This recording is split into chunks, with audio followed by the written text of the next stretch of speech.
Portanto, eu queria retomar, então, esta análise aqui ao estudo de Ana, para nós vermos se podemos aprender alguma coisa com ela. Relembro apenas que, para além dela como viúva, havia a viúva de Sarepta, a viúva de Naim, a viúva persistente e a viúva pobre que deu a pequena oferta, que são as viúvas que Lucas nos fala.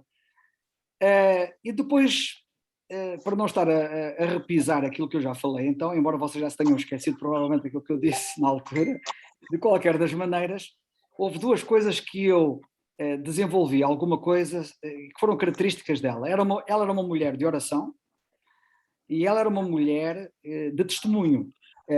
E ela, portanto, orava. E de que maneira? E isso refletia-se também no testemunho. É muito importante que a oração prepara-nos para o testemunho, e depois ela testemunhava. Não nos podemos esquecer que ela era profetisa. Bem, depois de termos considerado algumas coisas sobre isso, o que eu gostava de agora de dizer é o seguinte.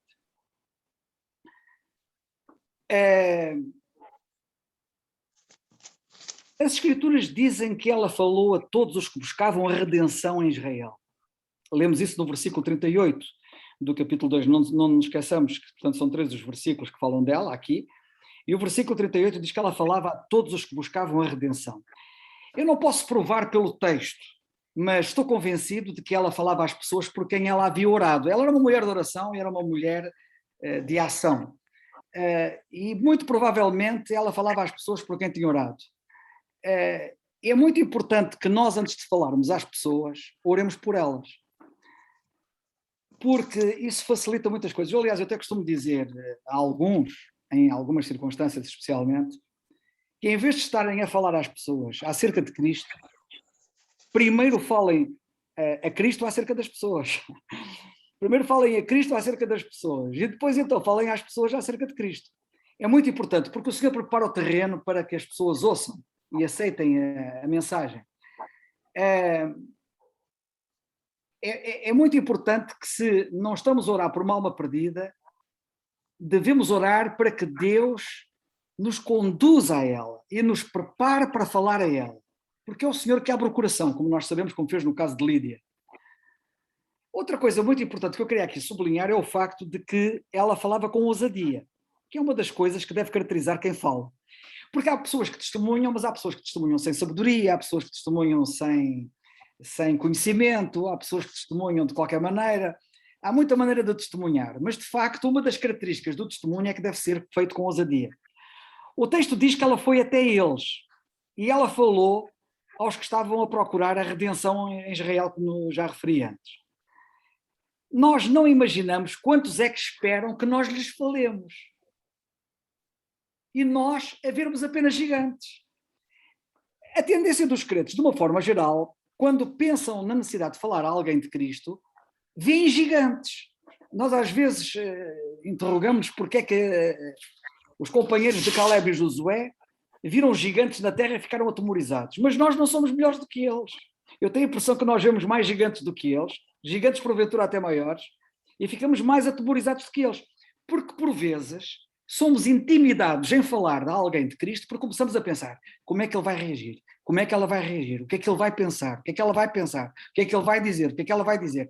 Sabem que na minha experiência já descobri muita gente que estava à espera que eu lhes falasse. E há muita gente que está à espera que vocês lhes falem. E, portanto, é muito importante nós irmos até eles, como ela fez aqui o caso de Ana. Ela entendia, ela tinha por privilégio o facto de ela poder testemunhar acerca do Messias. E isto é muito importante. Ora bem, nós também temos que pensar no privilégio altíssimo que nós temos em falar do nosso Salvador. Para nós termos esta ousadia, temos que sair da nossa zona de conforto, porque um dos problemas que nós temos é estarmos numa zona de conforto. Estou aqui bem, não vou chatear, não vou aborrecer, não vou arranjar problemas.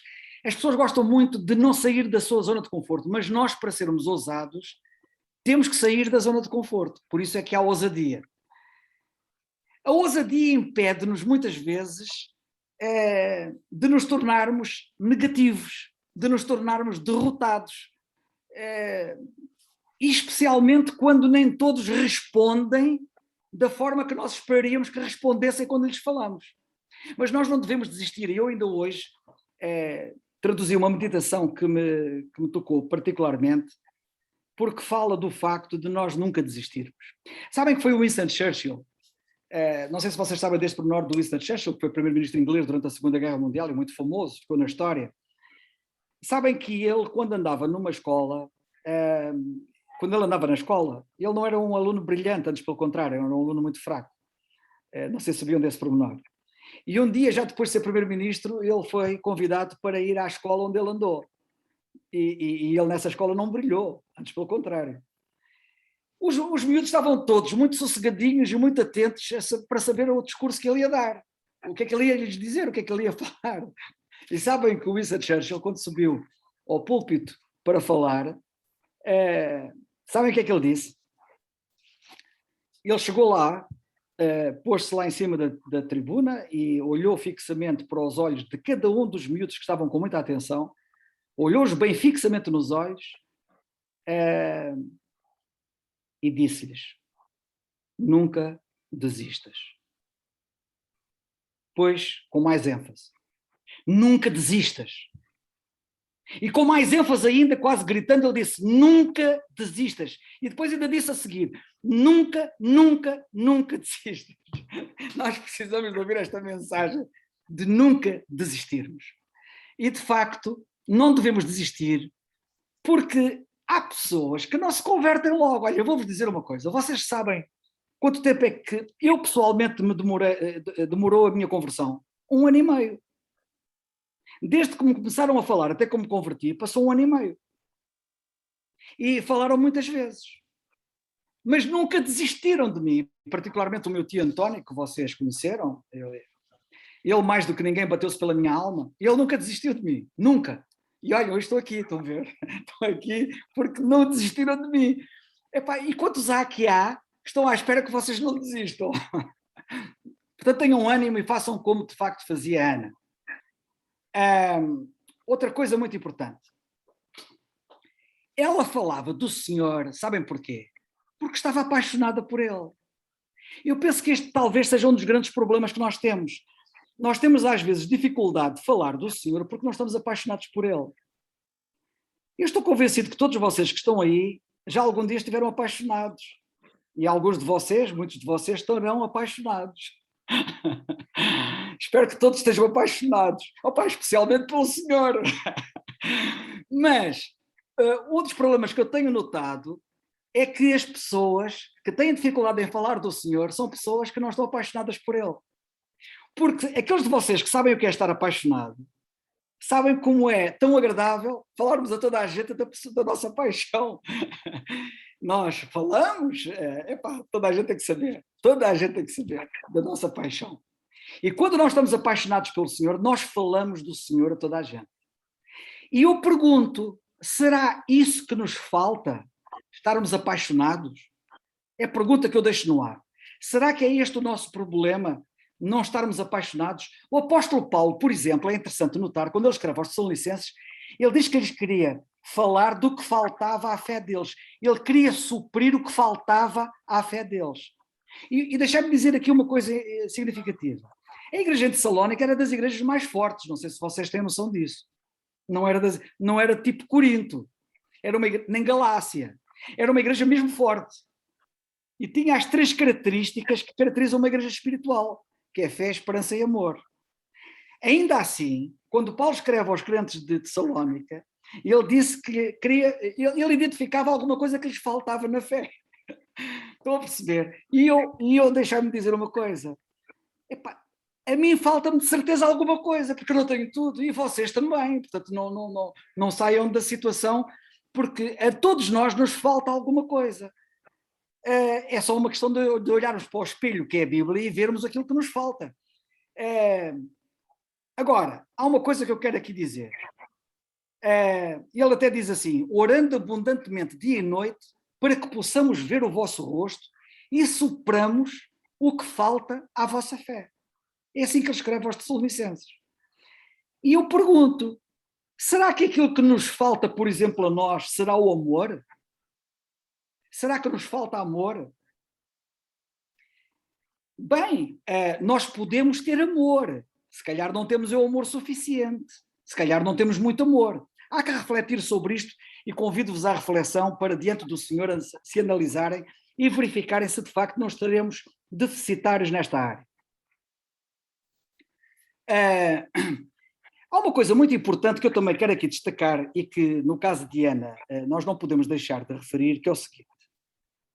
Não sei se vocês têm a noção de que nós adoramos quando algo ocupa a nossa mente permanentemente.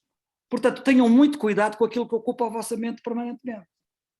Porque aquilo que ocupa a vossa mente permanentemente é um ato de adoração da vossa parte para com essa coisa, ou pessoa, ou o que quer que seja. Tenham bem a noção disso.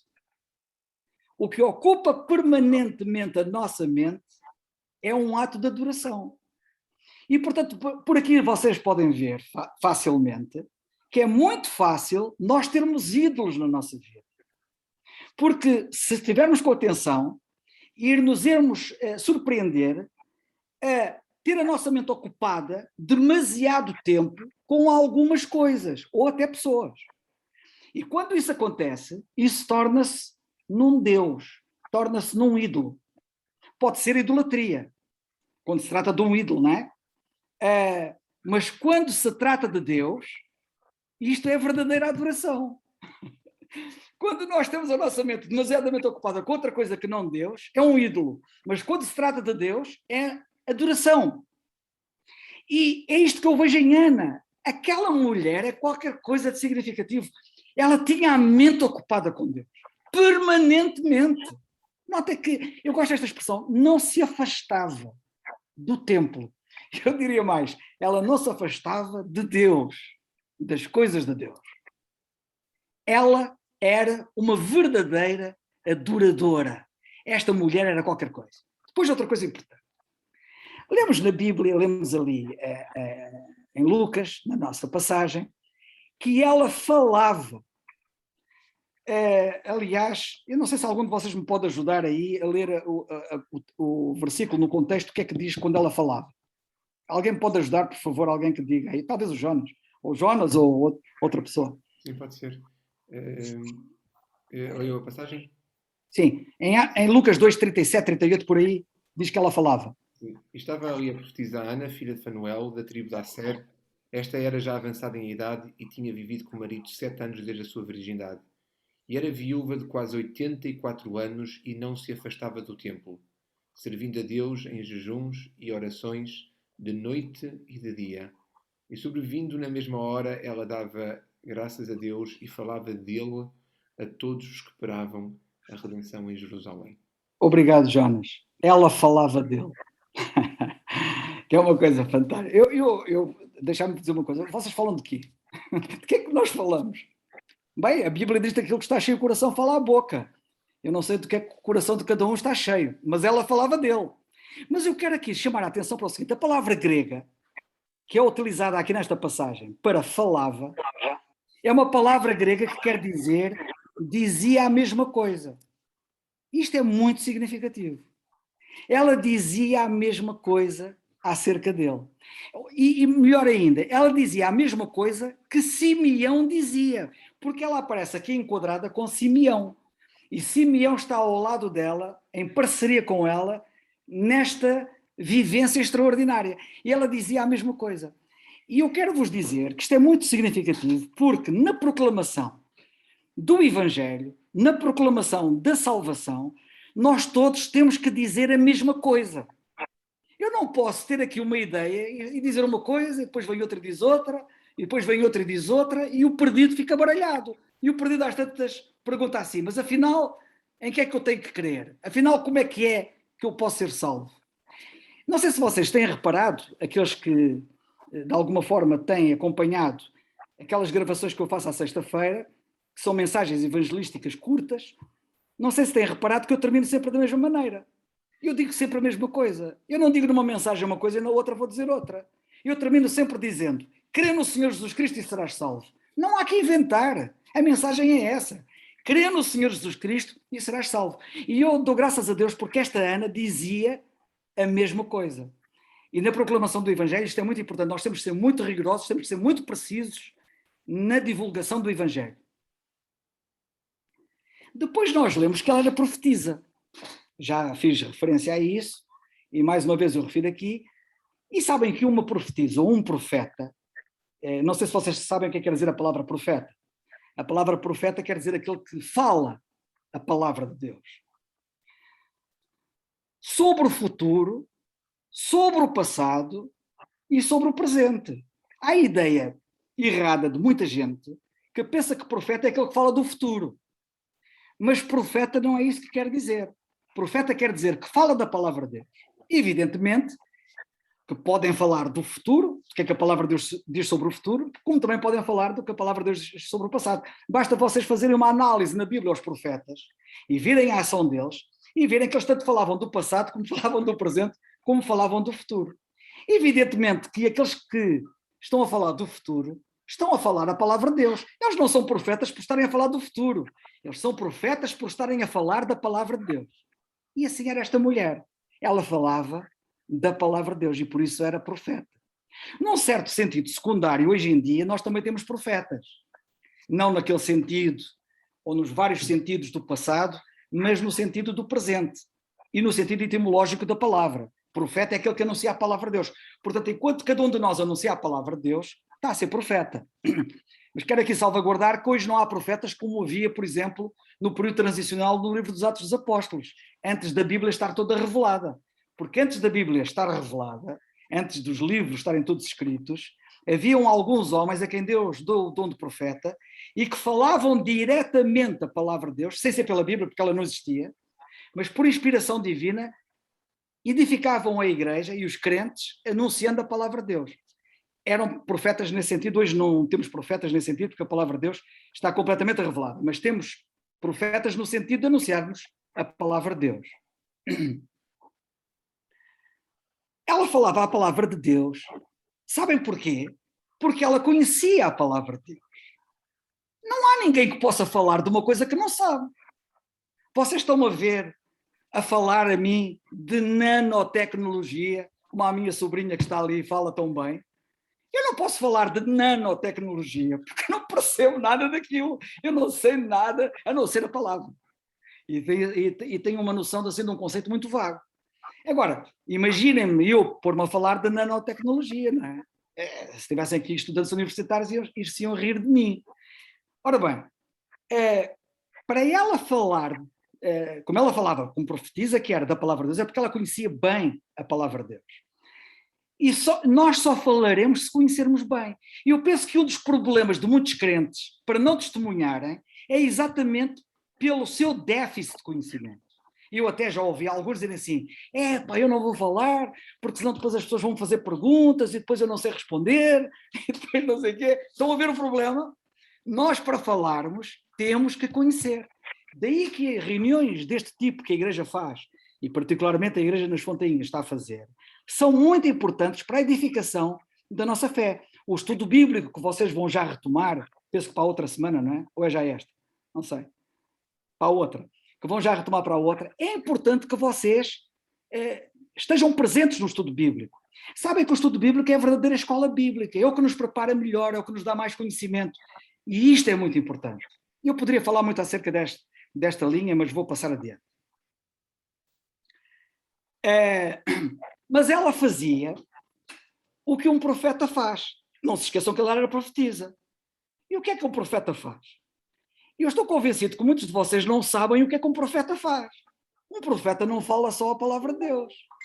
Evidentemente que a palavra profeta, etimologicamente, quer dizer aquele que fala a palavra de Deus. Mas um profeta fazia mais do que isso. E o que é que um profeta fazia? Sabem o que é que um profeta fazia? O que é que caracterizava um profeta? Ora. É uma pessoa que ora. E sabem de uma coisa? É curioso nós olharmos para os profetas na Bíblia e vermos como eles oravam. Alguns até que vocês sabem, alguns até que vocês se calhar nem sabem que ele é profeta, e oravam. Mas é curioso nós olharmos para os profetas na Bíblia e até vermos como é que eles oravam. Olha, Elias, por exemplo, é um grande homem de oração. Ele era profeta. Lembram-se certamente de Elias. E como ele orou e como Deus respondeu. Agora, tomem atenção ao seguinte. Há um indivíduo que é chamado profeta na Bíblia que vocês, se calhar, nunca pensaram nele como profeta. É Abraão. Quem diria que Abraão era profeta? É verdade. Em Gênesis, no capítulo 20, versículo 7, nós lemos assim: agora, pois, e certamente que vocês se lembram da história dele com Abimeleque, sabem o que é que Deus disse ao rei Abimeleque quando o Abraão andou lá metido em trabalhos? Disse-lhe assim: agora, pois, disse ele ao Abimeleque, restitui a mulher ao seu marido, que é Abraão. E sabem porque é que Deus disse a ele para ele restituir a Sara a Abraão? Porque Deus disse assim: restitui a mulher ao seu marido, porque profeta é. Abraão era profeta, atenção. Porque profeta é, e agora notem, e rogará por ti. Profeta ora, profeta intercede, profeta roga. Rogará por ti para que vivas. Queridos irmãos, nós precisamos muito de profetas que oram. Precisamos muito de profetas que oram para que nós vivamos. Precisamos de homens que orem para que nós vivamos, para que os outros vivam, neste caso nós, não é? Eu espero que vocês sejam os profetas que orem para que eu viva, que eu quero viver aquela vida abundante. Porém, se não lhe restituires, sabe que certamente morrerás, tu e tudo o que é teu. Bem, adiante. Esta mulher que é a Ana, que era viúva, eu peço desculpa, mas estou mal da garganta, não sei porquê. Vou beber um bocado de água a ver se isto melhora. Desculpem lá.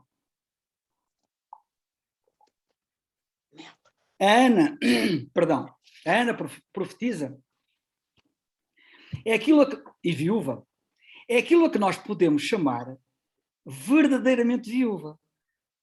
Vocês conhecem a expressão verdadeiramente viúva? É uma expressão bíblica, é uma expressão paulina. É Paulo que fala naquelas que são verdadeiramente viúvas. Já agora, as viúvas que estão aqui, algumas, eventualmente, quero dizer-vos o seguinte: vocês são verdadeiramente viúvas? Uma boa pergunta para vocês interrogarem. E agora perguntam vocês: e o que é uma verdadeiramente viúva? Boa pergunta. Ana era uma verdadeiramente viúva. Notem a similitude que existe entre Ana e o que Paulo diz em 1 Timóteo 5,5. E quando Paulo escreve a Timóteo e fala das viúvas, no capítulo 5, versículo 5, diz assim: ora, a que é verdadeiramente viúva, diz Paulo, e desamparada, espera em Deus. Tomem bem atenção. A verdadeiramente viúva espera em Deus e persevera de noite e de dia em rogos e orações. Era exatamente o que fazia a Ana. Não é isto que vemos em Ana? Tu que és viúva, queres ser uma mera viúva ou queres ser uma verdadeiramente viúva? Uma boa pergunta. Algumas dizem-se viúvas, mas não são. E também há outras que se dizem profetisas e também não são. No caso de Ana já vimos, não é? Há muitas que se dizem viúvas e não são como ela. Porque uma verdadeiramente viúva, diz Paulo, tem que ter aquelas características que ela tinha. E, portanto, há viúvas que não são verdadeiramente viúvas. Mas também há profetisas que não são verdadeiramente profetisas. E sabem que há algumas que se dizem profetisas. Querem um exemplo bíblico? Não, já sei que vocês estavam todos a pensar na igreja esquisita A, a igreja esquisita B, a igreja esquisita Z, tem lá umas mulheres que se dizem profetisas. Não, vamos à Bíblia. Em Apocalipse, no capítulo 2 e versículo 20, nós lemos de Jezabel, diz a passagem ipsis verbis, que se diz profetiza. Jezabel dizia-se profetiza, mas não era. Sabem que Ana está entre apenas um punhado de mulheres na Bíblia com o título de profetisa. Não há muitas mulheres na Bíblia com o título de profetisa. Ana é uma das raras. Sabem quem são as outras mulheres que foram chamadas profetisas na Bíblia? Miriam, irmã de Moisés. Lemos isso em Êxodo 15:20. Débora, a juíza no livro de Juízes, capítulo 4, versículo 4. Hulda, que era a esposa de Salum, e que lemos no segundo livro das Crónicas 34, 22, a esposa de Isaías, em Isaías 8:3, e as 4 filhas solteiras de Filipe, que nós lemos em Atos 21:9. Todas estas mulheres eram profetisas. Portanto, como vocês veem na Bíblia, não há muitas profetisas. A grande questão que se deve colocar é esta. Se os homens eram os líderes espirituais, e penso que vocês não terão dúvidas acerca disso, porque Deus atribuiu a liderança espiritual aos homens, por que é que havia profetisas na Bíblia? Porquê Miriam? Porquê Débora? Porquê Hulda? Porquê a esposa não identificada de Isaías? Porquê Ana? Aqui na nossa passagem. Porquê as 4 filhas virgens de Filipe? Porquê estas profetisas? Presta muita atenção aqui porque isto é muito importante.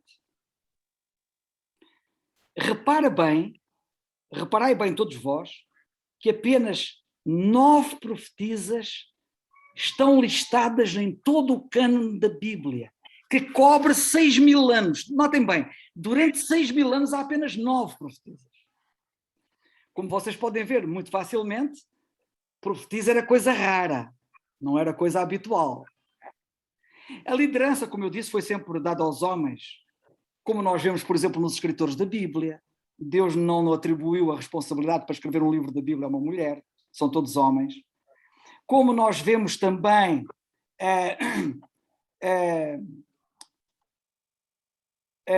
nos sacerdotes que Deus escolhia, que eram homens, nos apóstolos que Deus escolheu, que eram homens, nos bispos nas igrejas e nos diáconos, que eram homens. Os profetas e ensinadores que temos em Antioquia, eles são chamados, há uma série deles que são chamados profetas em Antioquia. Todos eles são homens, estão lá os nomes deles. Não há lá nenhuma mulher que fosse profetisa. As mulheres estavam aparentemente proibidas, ao contrário do que muita gente talvez pense. As mulheres aparentemente estavam proibidas de falar línguas nas igrejas quando o dom da língua estava em vigor. Vemos isso em 1ª Carta aos Coríntios, capítulo 14, versículos 33 e 34. Somente os homens falavam em línguas. No futuro, vemos na Bíblia, os 144.000 assinalados que Deus vai assinalar na grande tribulação para pregar o Evangelho do Reino, que são 144.000 judeus, são homens. Se vocês forem lá ver, são homens. Não há lá nenhuma mulher dos 144.000. Que é uma coisa curiosa. E isto vai acontecer na grande tribulação. E sabem como é que a gente sabe que são homens? Porque diz que não são contaminados com mulheres. Não são contaminados com mulheres. Apocalipse 14, 1 a 4. Também não sei se vocês sabem que na carta aos Efésios, o apóstolo Paulo diz que Cristo, subindo ao alto, deu dons aos homens, isto para a igreja agora, o corpo de Cristo. E deu uns para apóstolos, e outros para profetas, e outros para pastores e doutores, e evangelistas, como vocês conhecem a passagem. O que é curioso é que a palavra grega para profetas, nesses dons que Deus deu à igreja, está na forma masculina, segundo dizem os estudiosos no grego. Portanto, Deus não deu à igreja profetas no feminino, deu só no masculino. A pergunta que naturalmente agora surge é esta: porquê a exceção desta raridade destas profetisas que aparecem na Bíblia, que são um caso tão raro que acontece ao longo de uma história tão longa? Repito que, portanto, elas eram a exceção, não eram a norma. Porquê que elas então foram necessárias? Olha, sabem porquê que elas foram necessárias? Isto é um facto muito triste, sabem? Isto devia levar-nos a humilhar todos nós. Mas temos que o dizer, e sem qualquer hesitação. As profetisas foram necessárias porque os homens falharam. Elas apareceram quando os homens falharam. E é lamentável que muitas vezes os homens falham de uma forma que me deixa atarantado. E eu espero que vocês não sejam homens que falhem. Infelizmente, às vezes já houve alguém que dizia assim: o que é que andas a fazer com uma lanterna? Anda à procura de um homem. Epá, hoje em dia parece que já não há homens. Eu nem quero falar da outra coisa dos homens que hoje não há, não é? Nem vou por essa via. Mas já falo de homens mesmo a sério, homens de Deus. Onde é que estão os homens de Deus? E quando havia falta de homens, quando os homens foram negligentes nas suas responsabilidades como líderes espirituais, e sabem já agora, vocês que são homens que estão aí, vocês sabem que têm responsabilidades diante de Deus como homens, como líderes que devem ser espirituais, começando logo na família? Vocês estão a ser os líderes que Deus espera que vocês sejam no vosso lar? E isto agora ficava aqui toda a noite a falar acerca disto. Mas quem é que lidera o culto doméstico? E se não há culto doméstico, a culpa é de quem? Quem é que tem essa responsabilidade de pegar na liderança e diz, vamos fazer culto doméstico? Pensem no assunto. E muitas vezes, às vezes os homens falham e lá tem a mulher que avançar, porque o homem falhou. Isto acontece também nos nossos dias. Eu conheci uma igreja que era uma crente, e conhecia a crente, que era uma mulher de Deus, que ela é que dirigia as coisas lá na igreja. Sabem porquê? Porque não havia homens. Estavam lá, mas não havia. Olhem, este é um assunto sério para nós pensarmos seriamente. Quando não havia nenhum homem disponível, Deus teve que usar mulheres para falar no seu nome. Portanto, o ministério de uma profetisa, sabem o que era acima de tudo? Era uma repreensão de Deus aos homens. Foi a maneira que ele encontrou de denunciar publicamente o descuido espiritual dos homens. E já agora deixar-me dizer uma coisa. E quando nem homens nem mulheres estão disponíveis? Porque às vezes há situações que nem temos homens, nem temos mulheres. E nós precisamos de mulheres a sério. Mulheres de Deus a sério. E quando falham os homens e falham as mulheres, sabem o que é que Deus faz? Tem que usar um jumento. Foi o que ele fez um dia. Usou um jumento para poder falar, para ser o seu porta-voz. Ele usou um jumento como seu porta-voz. Lemos em Números capítulo 22, versículos 28 a 30, e a segunda carta de Pedro, no capítulo 2, versículo 16, também refere o assunto. Que reprimenda. No caso vertente, que eu agora não vou analisar os outros casos, porque seria interessante ir analisar cada um dos casos das várias profetisas, mas no caso vertente, que é o que nos importa aqui, Diana, os escribas e os fariseus tinham falhado redondamente. Temos ali uma série de homens falhados, líderes falhados, condutores cegos, como dizia o Senhor Jesus Cristo. Se um cego guiar outro cego, cai ambos na cova. A nação estava cheia de líderes cegos. E isto foi significativo. Como é que Deus teve que usar esta Ana? Ela estava a exercer um papel de profetisa para testificar a falência de todo o sistema judaico na nação de Israel naquela altura. Bem, olha, sabem de uma coisa? Eu queria continuar, mas eu acho que vou parar aqui. Também não é para eu falar muito que vocês vão ficar mais edificados. Eu já lancei vários desafios na minha intervenção e eu espero que vocês aceitem esses desafios. Vamos ficar por aqui. Eu acho que é da vontade de Deus. Eu podia continuar e tenho mais para continuar, mas acho que vou ficar por aqui, porque a Ana tem muito mais assunto. Vocês, é importante saber quem é o pai dela, de que tribo é que ela era. Temos ali muitas lições que eu espero, se for oportunamente, poder falar acerca disso. Que o Senhor nos abençoe a todos e nos ajude. Um grande abraço para todos.